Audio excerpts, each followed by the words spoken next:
Okay. So sine of theta equals 5/13, and theta lies in quadrant 2. So we are going to sketch it.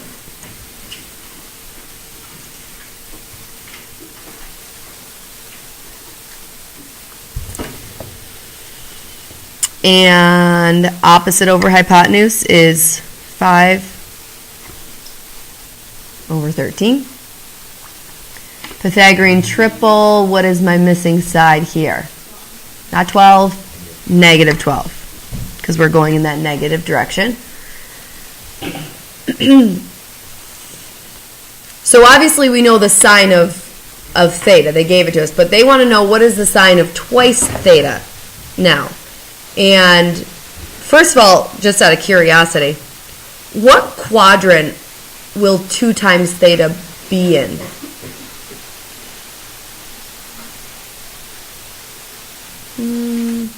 Right now, theta itself is in the second quadrant, which means, and I'll go degrees here, which means theta right now is somewhere between 90 and 180 degrees. Agreed?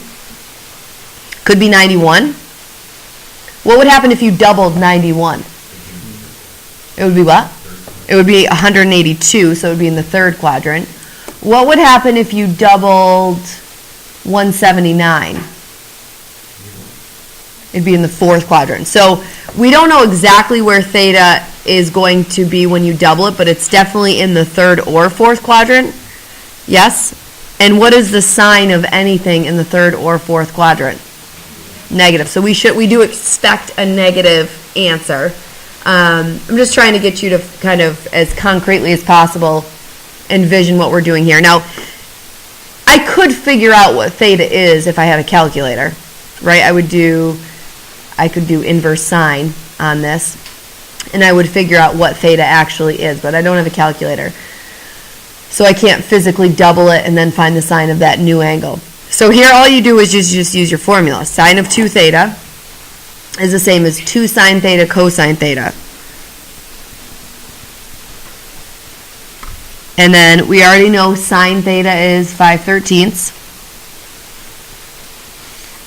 And cosine theta is where we're going to use our diagram. Adjacent over hypotenuse is negative 12/13. And we just multiply out. So that's going to be negative 120 over 13. It is a negative answer.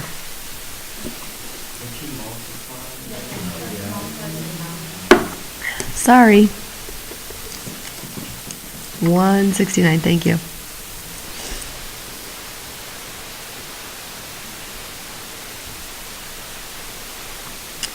So the cosine of 2 theta, now this is going to be a little, we don't really know what to expect, positive or negative, because we don't, it's going to fall in quadrants 3 or 4 when you double the angle, but you don't know, so you can't really tell so much so there, but let's, just for the sake of exploring, no other reason, I'm going to actually find out what theta is just out of curiosity. You don't need to do this. But I just want to, I'm going to put it in degrees so I know. When I do inverse sine of 5/13, remember, what quadrants am I limited to when I take the inverse sine of something? 1 and 4. So whatever angle measure I get is going to be a first or fourth quadrant angle. Probably a fourth quadrant angle, right? Because I know that, no, it'll be a first quadrant because sine is still positive. 22.6. That's the first quadrant version. What is the second quadrant version of 22.6? How do I find it? That's just the reference angle of 22.6. So if I'm trying to figure out the second quadrant angle that's got a reference of 22.6, how do I do it? 180, which is here, subtract the 22.6. And so theta is actually 157.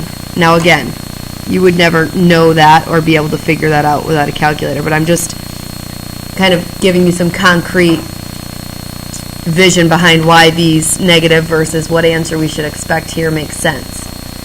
So if I'm now doubling that, when I double 157, what quadrant am I in? Fourth. So do we expect the cosine to be positive or negative if our double theta angle is in the fourth quadrant? We expect it to be positive. Okay? So going back to kind of what you will be doing without a calculator, we just did that to know that we're expecting a positive. With cosine, you can use any one of these three. Okay? They're all the same thing. Now, the way I organized them here is slightly different than the way they're organized on your reference sheet. And on your reference sheet, I listed them all together. You can do any one here. I'll just do, I don't know, just because it's the first one, I'll do cosine squared theta minus sine squared theta. Based on our diagram, we know our cosine theta is adjacent over hypotenuse, negative 12/13, and I'm going to square that. Minus, my sine was 5/13, and I'm going to square that.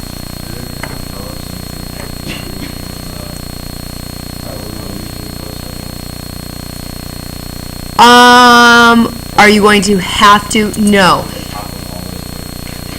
All three will always work. It's actually the reason for the three versions is really more for like proof verifying type problems where some will simplify quicker than others. And we'll see some of that. So this one becomes 144 over 169 minus 25 over 169, and we get 119 over 169. Which is a positive answer, which is what we expected.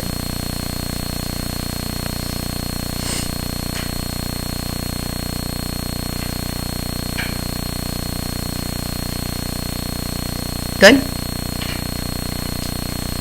Tan of 2 theta, again, now that we know theta is 157, 2 theta is in the fourth quadrant, so do we expect tangent to be positive or negative?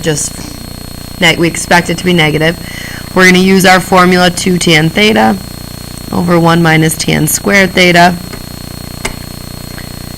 Our tangent of theta, opposite over adjacent, negative 5/12, over 1 minus our tangent of theta again, negative 5/12, squared though. So that gives me negative 10/12 on my numerator, and then 1 minus 25 over 144 on our denominator. So again, I'll review the clearing fractions method, because getting a common denominator in your denominator, actually subtracting those fractions in your denominator, and then keep, change, flip, that's 3 steps. Clearing fractions is really just 1 step. Look at the denominators within your fraction. What's the least common multiple of those two?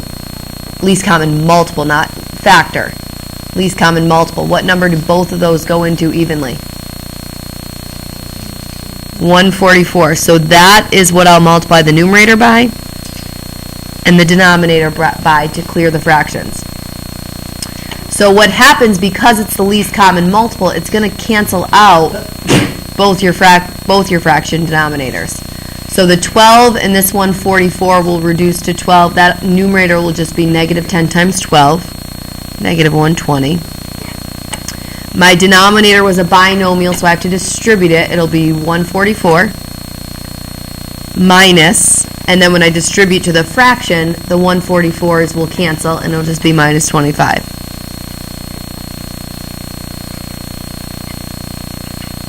So negative 120 over 119. And tangent of that angle was negative, as we expected.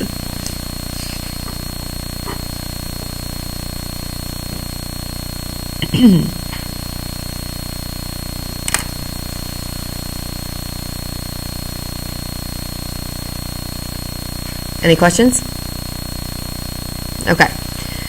So So when we did the sum and difference formulas yesterday, you realized that they allow you to evaluate without a calculator a lot more than you used to be able to, as long as you have those formulas in front of you.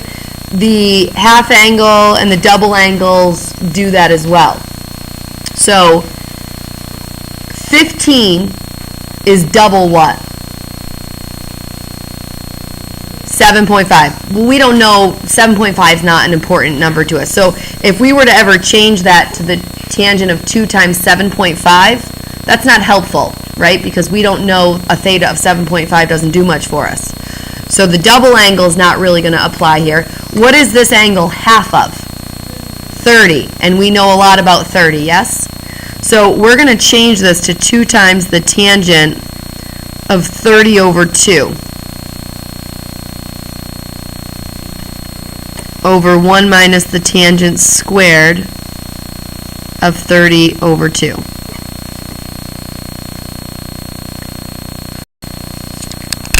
And then for that 30 over 2, I can use this right here.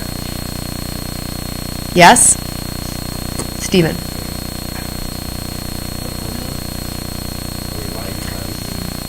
We're trying to evaluate this. I didn't change anything yet. I just rewrote it as the 15 is 30 over 2 because I'm about to use this formula. Okay. Now, notice with all 3 of these formulas, it's plus or minus. Okay? Because at the end of the day, what we're doing is we're essentially, in this particular case, we're trying to find the tangent of 15.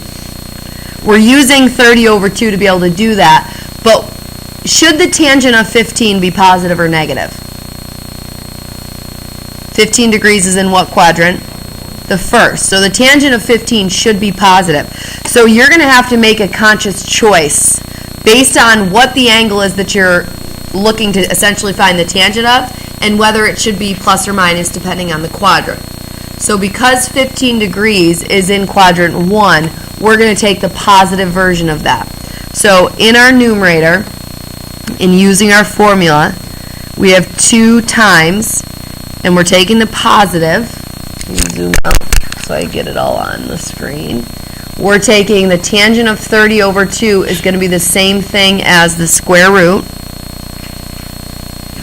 of 1 minus the cosine. Now, what is our alpha? What is in our alpha spot? 30 over 1 plus the cosine of 30. That's our numerator. Are we good there? Divided by. I recommend a big long division sign so it's, because that was just the numerator. So in our denominator, we're going to do 1 minus, and we're going to do the same thing, the tangent of 15, which is this expression, but we're going to square it. So we don't really have to rethink through it. Well, maybe. Let's finish this way and then we'll discuss.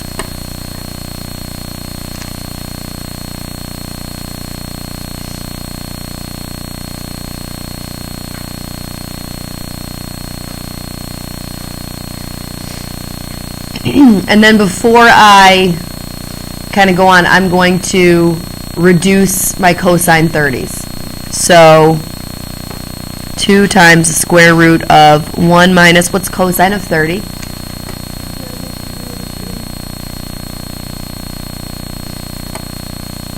One plus radical 3 over 2.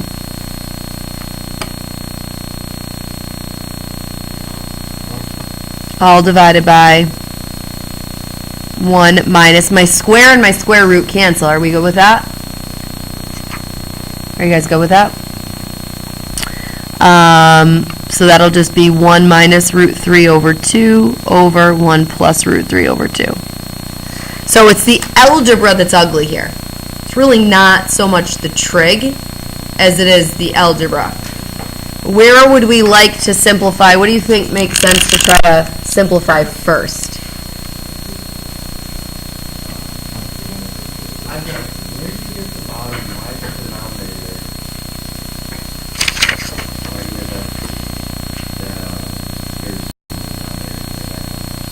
because this is the same thing as the tan of 15 squared. So this was the tan of 15 using the formula, and this is the tan of 15 again using the formula. So again, this is not trig, this is algebra. What would you think you should simplify first? We've got complex fraction within complex fraction within complex fraction. Square roots in there. Right, and that's where I think I would begin. Because my hope is that whatever number this is all going to become under here, God willing, I'll be able to take the square root of it. We hope. So, and you know what? If we simplify this first, that's exactly what this is going to be as well. Right? That's the same thing that I just circled in both cases. So, let me just focus on that portion. Sorry, I used up a lot of your space. You guys can either get a separate sheet of paper out, or you can try to squeeze it in, or you can just pay attention. So if I want to simplify this expression, let's get rid of the complex fraction here. Yes? So multiply by 2 over 2, because that's the least common denominator of the denominators in here. So when I distribute up top, I'm going to get 2 minus root 3.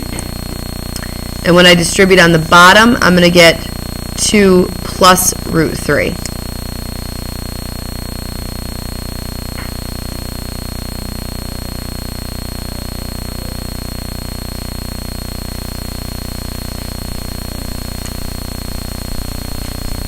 And what if I multiply by the conjugate to rationalize? 2 minus root 3 over 2 minus root 3. That's going to make 4 minus 2 root 3 plus 3 over what? 1. 4. The outer and the inner are going to cancel. Minus 3 is just 1. So that just all becomes this, which is just 7 minus 2 root 3. So that was the timeout. Hold on. Go back. This whole thing, and this whole thing for that matter, just became 7 minus 2 root 3. So that's 2 root 7 minus 2 root 3 over 1 minus 7 minus 2 root 3.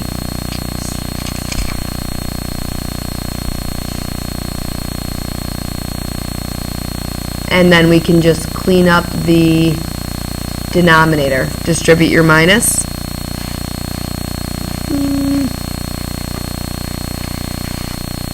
So the numerator I'm going to leave the same.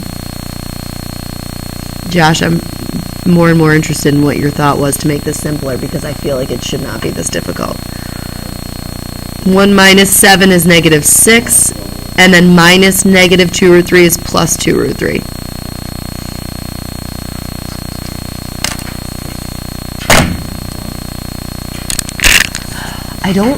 I did these notes last year, and I don't remember it being this difficult. Hold on.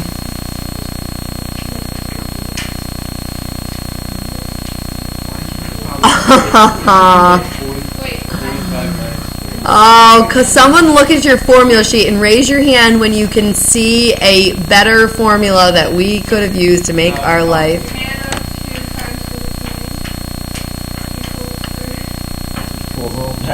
I let everyone look. Look at your, because this is what? I told you. We're going to have to do all this. Wait, and not everybody sees it yet. Look.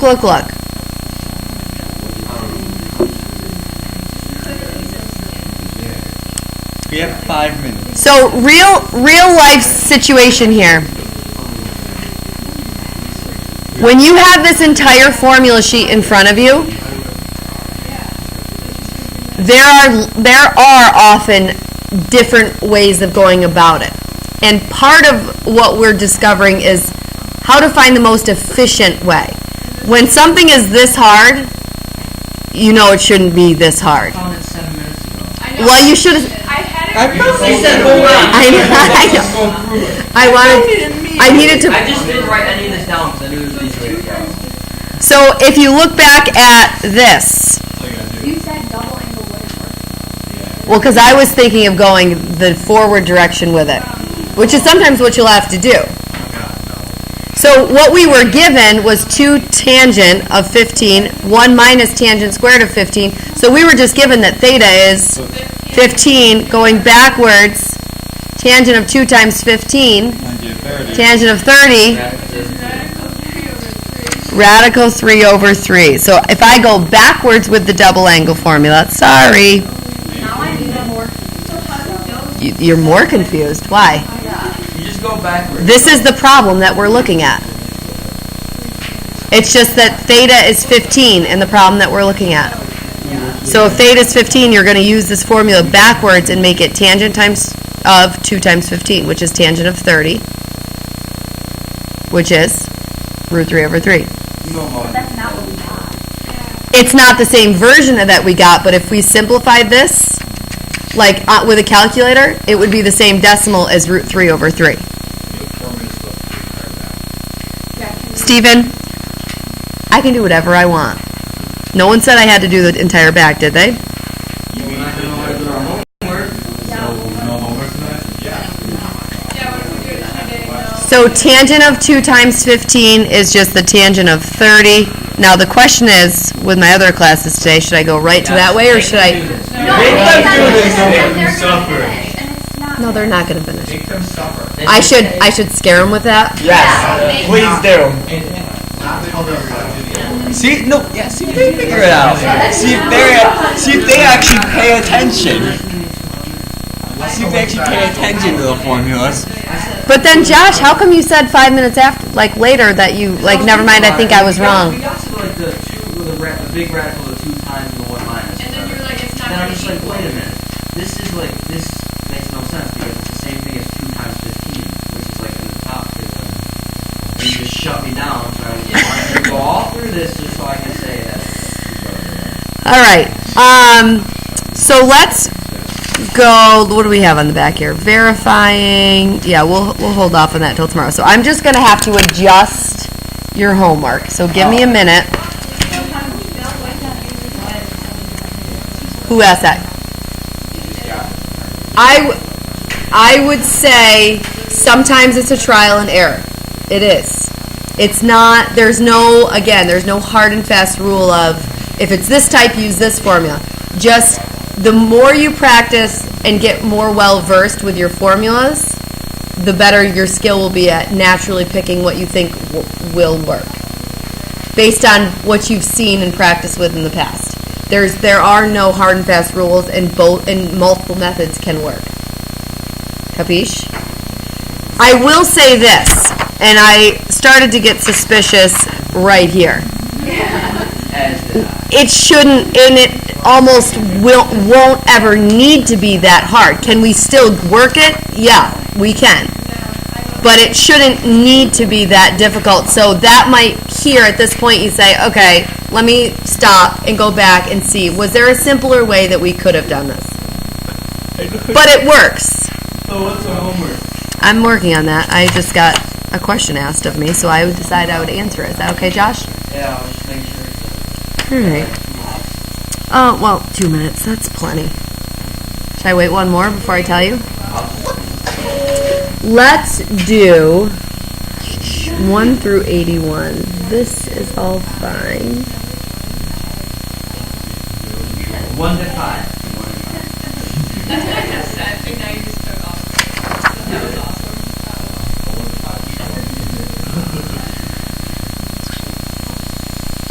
1 to 5, 7 and 9. We didn't get to. Yeah, really. Let's do 1 through 21. Okay. All of them. Don't encourage her. Skip 1s and 5s? Stick with it. No.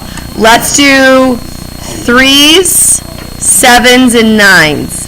Oh, yay.